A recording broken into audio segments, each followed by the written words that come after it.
Good morning, students. I hope you are preparing for your test in the second lesson.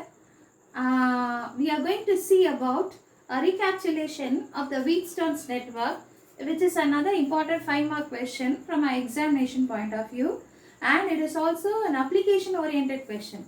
So you have to understand this Wheatstone's network. So as we studied in Kirchhoff's law, we saw two laws, isn't it? One is the current law, first one is the junction law, the second one is the voltage law, that is the current law and the voltage law. By applying these two laws, we are going to explain what is this Wheatstone's network. So this is called as actually Wheatstone's network or Wheatstone's bridge. Now we are going to see how to draw this circuit diagram. In this circuit diagram, you are going to start from with your battery. So you can see the lengthier line represents the positive terminal of the battery and the shorter line represents the negative terminal of the battery. So from the battery, you just draw a line like this. So from here, you can see there is a circuit being developed like this. So just with the help of your pencil and your scale, draw a circuit like this which should be connected to this. Similarly, here also you can connect it to this. Now we are going to see how the resistors are put into order. So we are going to see there is a resistor kept over here, there is another resistor kept over here, another resistor and another resistor. So let me name this EMF of this battery to be E, and the current which is flowing from the battery, let us take it as I. So the current direction is like this, and again here it is coming and joining with the negative terminal. Now let us consider a galvanometer connected in the center of this bridge. So you can see here. If you look at the circuit, you can see that there are two junctions. Actually, let us take this to be A, junction B, junction C and junction D. So if you are looking at this circuit, I hope the circuit is clear, but the circuit is incomplete. Why it's incomplete? You can see the current which is flowing towards A gets branched out into two currents. This is taken as I1 as per your textbook I am going on, and the other current in this direction is taken as I2. Similarly, I1 reaches B and it flows to C, and the direction is given and the quantity of the current is represented as I3. Next we have the current which is flowing through the junction and it flows towards C. It is given as I4. So I1, I2, I3 and I4, and this resistor we take it as P, this resistor we take as Q, and this resistor we take as R, and this as S. For drawing this diagram itself, we will get 1 mark, children. So you should be very clear that you are representing that you have represented the current direction in the circuit. That's very important. Without the current direction, the circuit will not be a valid one. Now we are going to see the first junction B. We are going to apply our Kirchhoff's first rule. So according to Kirchhoff's first rule, what we are going to see, according to Kirchhoff's first rule, that is the current rule. At junction B, what are the incoming currents? The current I1 is incoming and the current I3 is outgoing, and you can see there is a small current which is even flowing through the galvanometer, which we consider as Ig. So I can write as incoming current as I1, outgoing current we represent with a minus sign. So I write it as minus Ig. Next outgoing current is I3. The algebraic sum of the incoming and outgoing currents, we take it as 0. Again at junction B, we consider it to be at junction D.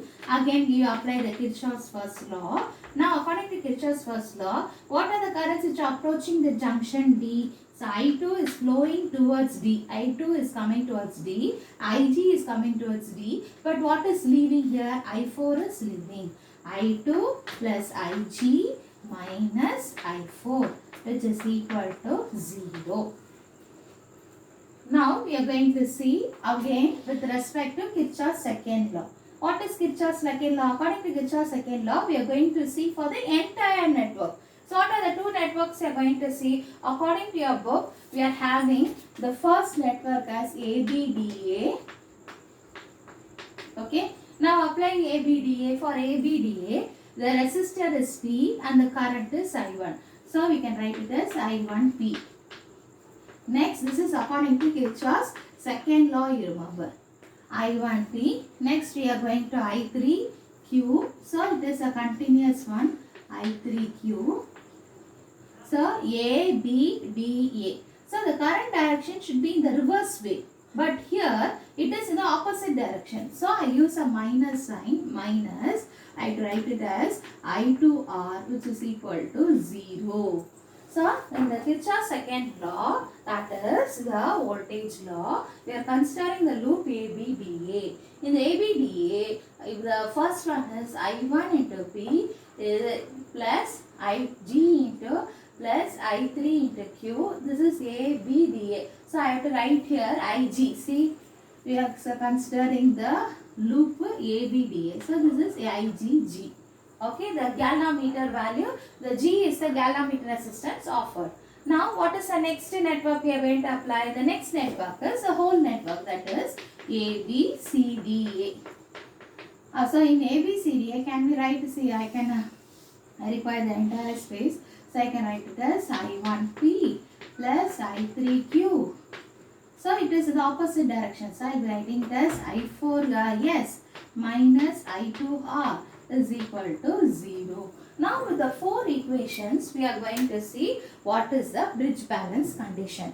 In order to find out the bridge to be balanced on the either side, so what we are considering, the current through this, if it is 0, this side bridge is said to be balanced by this side. So I can write for the bridge balance condition, Ig is equal to 0. When Ig is equal to 0, I can write my I1 is equal to I3. What about this equation? I2 is equal to I4. Now apply this condition over here also, for the second also. So I can write as I1P is equal to I2R. Similarly, I1P plus I3Q is equal to I4S plus I2R. Now you can see from the four equations, I1 is equal to I3 and I2 is equal to I4. So I can write this as I1P plus I1Q. Similarly, I2S plus I2R. So from this equation I write I1P plus I1Q, because I3 is equal to I1, so I written like this. Similarly, I2S plus I2R. So I can write it as I1 is common, P plus Q is equal to I2 into R plus S. Now you can divide these two equations. As a result, what is I1 into P plus Q is equal to I2 into R plus S. I hope you all understand this. So you can look into your books also, children. So when you look into your books, you will get I1 into P plus Q is equal to I2 into R plus S. Equation number 2.52. So you divide these two equations. What are the two equations you are going to divide? You are going to divide this equation. Say for example, this one and this one. So I am dividing it. When I divide it, I1P on the left hand side, right hand side. So I2 gets cancelled, I1 gets cancelled. P by P is 1. 1 plus Q by P is equal to 1 plus S by R. So 1 and 1 on both sides will get cancelled. Q by P is equal to S by R, or we can write P by Q is equal to R by S. This is said to be the bridge balance condition. So when the bridge is said to be balanced, we said the bridge is to be said to be balanced when the galvanometer current shows 0 or the galvanometer shows a null deflection. Now we studied Kirchhoff's law. We applied the Kirchhoff's law on Wheatstone's network. Now in the next section, we will be seeing how to apply the Wheatstone's network in our practical purposes. That is our meter bridge. So I hope this is a very clear for you. You have to go through this. Please draw the circuit and see. This is a very important 5-mark question. From the examination point of view, this is very, very important. Even we were being for the invigilation for the supplementary exam this year. Now this month, last week, we had our physics exam for 12th standard supplementary exam. In that also this question was asked. Sure 5-mark question, children. You will get full 5 mark. Thank you, girls.